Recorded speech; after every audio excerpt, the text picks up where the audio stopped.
Hola a todos, les habla Ricardo Serrano en una nueva nota, una nueva transmisión para este canal, su canal de YouTube, Un Venezolano Informa.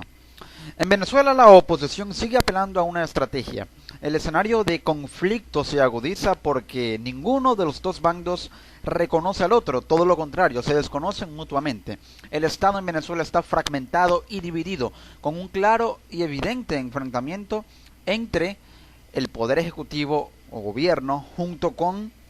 el Tribunal Supremo de Justicia, también en conchupancia con el Consejo Nacional Electoral, versus la Asamblea Nacional y también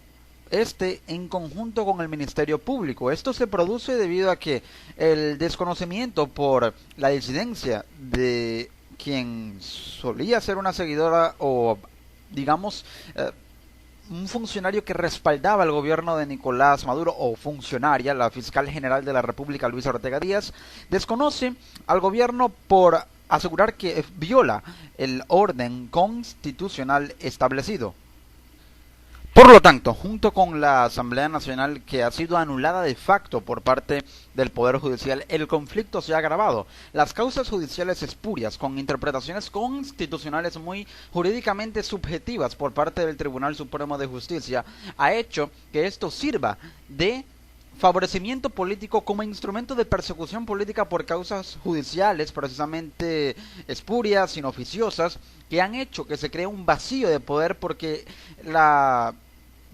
Sala Constitucional del Tribunal Supremo de Justicia, según lo asegura el abogado constitucionalista José Vicente Haro, ha vaciado de contenido todas las atribuciones administrativas, jurídicas, políticas y contraloras de la Asamblea Nacional, del Poder Legislativo. Por lo tanto, la oposición ha apelado a impulsar una estrategia no solamente de calle, no solamente de protestas, no solamente de tensión social para lograr un punto de inflexión político, sino también estrategias institucionales, dado que aún tiene poder porque es reconocida institucionalmente por la legitimidad y la soberanía del pueblo, avalada por el artículo 5 de la Constitución venezolana. La oposición asegura que mediante esta agenda podrá lograr un cambio. Y la agenda se ha basado en impulsar lo que había propuesto tras el plebiscito, con el que recibió el apoyo de más de 7.600.000 venezolanos, tanto dentro como fuera de Venezuela, y de esa manera tener el aval para impulsar ahora una nueva fase y generar una nueva fase o una nueva etapa en la protesta y en la lucha de la oposición contra el gobierno, la lucha política que ahora se acentúa más en el escenario y el contexto institucional en un estado dividido, un estado, como lo asegura la fiscal general Luisa Ortega Díaz, un estado disuelto como lo es el estado venezolano, que de facto no existe porque no hay división de poderes, no hay reconocimiento mutuo y hay permanente conflicto. Por lo tanto, el estado en Venezuela es inexistente de facto, jurídicamente de facto, aunque por lo menos en lo sustancial sí permanezca por estar allí presente. En todo caso, la oposición está impulsando esta agenda, que se basa en la creación de un gobierno de unión nacional, pero esto va acompañado de estrategias que de hecho ya impulsó, como por ejemplo el nombramiento de nuevos magistrados en el Tribunal Supremo de Justicia, a los cuales el Tribunal Supremo de Justicia, instalado según denuncia la oposición por un proceso viciado, ilegal, que no cumplió con el lapso de 30 días previsto en la ley, también la preselección de magistrados y que fueron designados a dedos, aunado a que no hubo una autorización con la firma del acta de designación por parte de la rúbrica de la fiscal general Luisa Ortega Díaz, y también que no cumplen con los 25 años de experiencia requeridos en la enseñanza del derecho y en el ejercicio de las ciencias jurídicas con muchos campos a lo largo de su carrera. Entonces estos magistrados están designados ilegalmente, según lo ha asegurado la oposición, la fiscal general Luisa Ortega Díaz, politólogos, periodistas, diversos expertos en el área. El caso es que aún así la Asamblea Nacional procedió a designar a estos nuevos magistrados, quienes son desconocidos, y el magistrado suplente en la presidencia del Tribunal Supremo de Justicia, que le corresponde a Michael Moreno, pero su suplente es Juan José Mendoza, en rueda de prensa con el canal del Estado, al que ofreció declaraciones junto con el canal Telesur oficialista, si no hubo presencia de medios en esa rueda de prensa, medios que no siguen la línea editorial o la línea política del gobierno venezolano, respondió que instan a las autoridades y los órganos tribunales civiles y militares para que procedan a llevar a cabo las sanciones penales correspondientes a estos magistrados que los acusa el Tribunal Supremo de Justicia de los delitos de usurpación de funciones, de traición a la patria y contra la seguridad y la independencia de la nación. También asegura que hay extemporaneidad en la designación. En todo caso, la Asamblea Nacional tiene la facultad constitucional de poder designar magistrados del Tribunal Supremo de Justicia, aunque no contó esa designación con el aval del Consejo Moral Republicano como debe ser de acuerdo a la ley. Aún así procedió y procede porque la Asamblea tiene esa facultad soberana. El Tribunal Supremo de Justicia la desconoce y no hay una usurpación de funciones, puesto que quien incurre actualmente en usurpación de funciones en este cargo o en el cargo de la magistratura del Tribunal Supremo de Justicia son los actuales magistrados que ostentan el cargo formalmente porque están ejerciéndolo desde la sede del Tribunal Supremo de Justicia. No hay, por lo menos ahora, una designación formal con una práctica de iure por parte de estos magistrados juramentados y designados por la Asamblea Nacional, según lo afirman diversos analistas en Venezuela. Pero, según el gobernador del estado Miranda, inhabilitado políticamente por 15 años, uno de los líderes opositores, Enrique Capriles Radonsky, se ordenó al SEBIN, al Servicio Bolivariano de Inteligencia, la Policía Política del Estado, buscar y detener a los recién nombrados y juramentados magistrados del Tribunal Supremo de Justicia por la Asamblea Nacional, y la orden, según Enrique Capriles, es detenerlos y ponerlos a la orden de la Fiscalía Militar, llevarlos a un juicio militar, aunque hayan cometido delitos civiles, según lo asegura el Tribunal Supremo de Justicia, pero en la práctica, según abogados constitucionalistas como José Vicente Haro, no es procedente porque no han cometido delitos, pero esa es la orden, es lo que hasta ahora se conoce, no ha habido confirmación oficial. Esto es una información extraoficial dada a conocer vía Twitter el 22 de julio aproximadamente a las 6:30 de la tarde por parte del gobernador del estado Miranda y líder político opositor Enrique Capriles Radonsky. Esa es la orden. Los magistrados aseguraron, o uno de los representantes del grupo de magistrados, que se van a reunir para afinar y también manejar las directrices que ahora van a tomar para las próximas decisiones y acciones a ejecutar como parte de esta estrategia. Aún así, el gobierno no los reconoce, pero la oposición apela a que estos magistrados puedan jurídicamente ejercer acciones legales que busquen renovar el Estado, cambiar a los rectores del Consejo Nacional Electoral y también crear el entramado jurídico para la ejecución de elecciones probablemente adelantadas con un Consejo Nacional Electoral designado por el Tribunal Supremo de Justicia nuevo y la Asamblea Nacional. Pero aún así la oposición apela ahora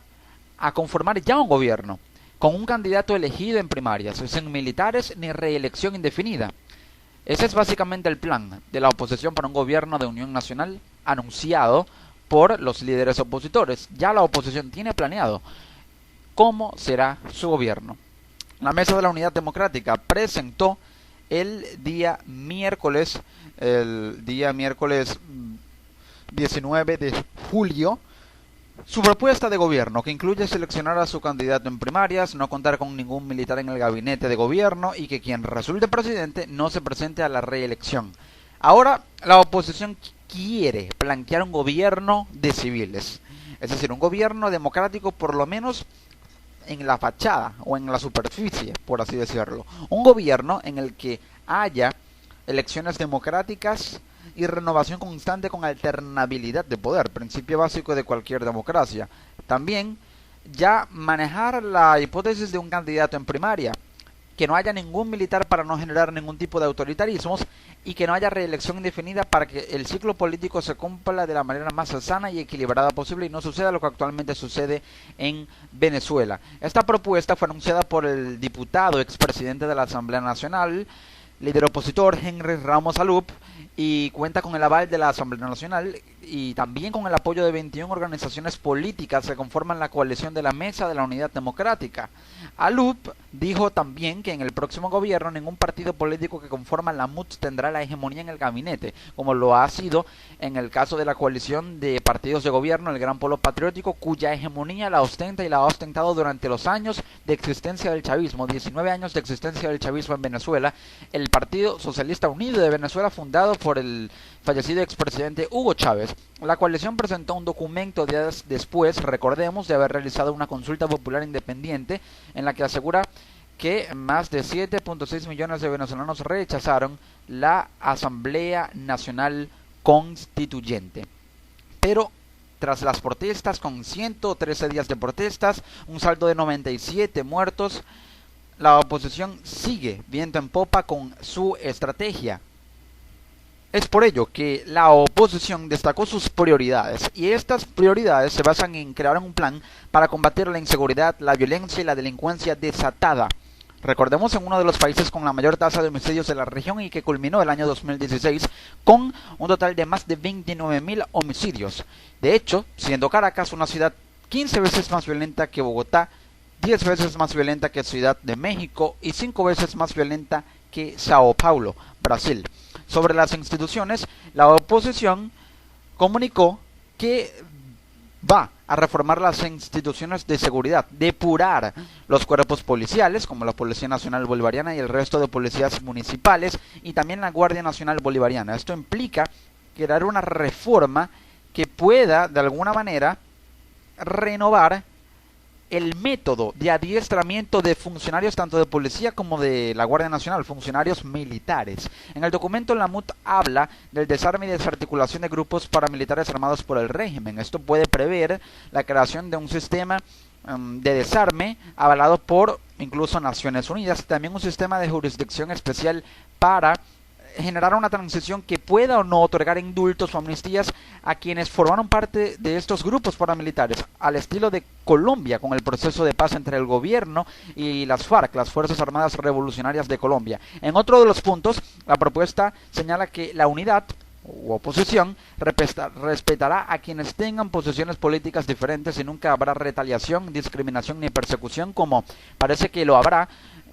tras instalarse la constituyente, que tiene un escenario aproximado de 30 a 50% de probabilidad, según el analista Luis Vicente León. Esto, recordemos, con la declaración del presidente Nicolás Maduro en contra del líder opositor Freddy Guevara, al asegurarle a ese, y cito, según dijo Maduro, muchachito estúpido, que una celda lo espera con su nombre después de la constituyente. El cambio es indetenible e inminente. La MUT hace este compromiso para garantizar la estabilidad, dijo Henry Ramos Alup. Ahora pues, según analistas políticos y politólogos como John Magdaleno y Nick Evans, el gobierno de unidad nacional que propone la oposición debe basarse en la creación de una alianza, no solamente entre los partidos que están más radicalizados en la MUT o en la oposición como Voluntad Popular, sino la inclusión de partidos más moderados, los que no forman parte de la oposición en la coalición MUT, pero que son opositores al gobierno, partidos menos reconocidos, y también el chavismo disidente o el grupo de chavistas representados más emblemáticamente por la fiscal general Luis Ortega Díaz, su esposo y diputado oficialista Germán Ferrer, la ex defensora del pueblo Gabriela Ramírez, el politólogo y asesor político y sociólogo Nick Evans, también Juan Barreto, líder del Partido Socialista Redes, partido que es chavista más no madurista. Estos representantes o figuras del chavismo disidente o crítico que están en descontento con el gobierno y cuyo 10% apoyaba el plebiscito convocado por la MUT, aunque no todos participaron, también debe ser incluido, según estos politólogos, en una alianza oposición chavismo descontento, para que haya una estructura paralela al gobierno que no regente el poder paralelamente en una especie de paraestado, según denuncia Maduro, que quiere y plantea hacer la oposición, sino de alguna manera que el chavismo disidente sirva dentro de esa alianza como mediador con el gobierno para que haya una negociación y un encuentro de cara a sacrificar por lo menos la constituyente y dar esa concesión para que haya un proceso de inclusión del chavismo representado en el gobierno, en un gobierno aliado, incluyendo incluso a los representantes del gobierno de Maduro, por más que este escenario se presente como poco probable, aunque haya la posibilidad en un 30% de probabilidad de que el gobierno se radicalice y que haya también la probabilidad en un 50% de que haya una negociación y 20% apenas un golpe militar, según datos de el analista político y presidente de la firma encuestadora Data Analysis, Luis Vicente León.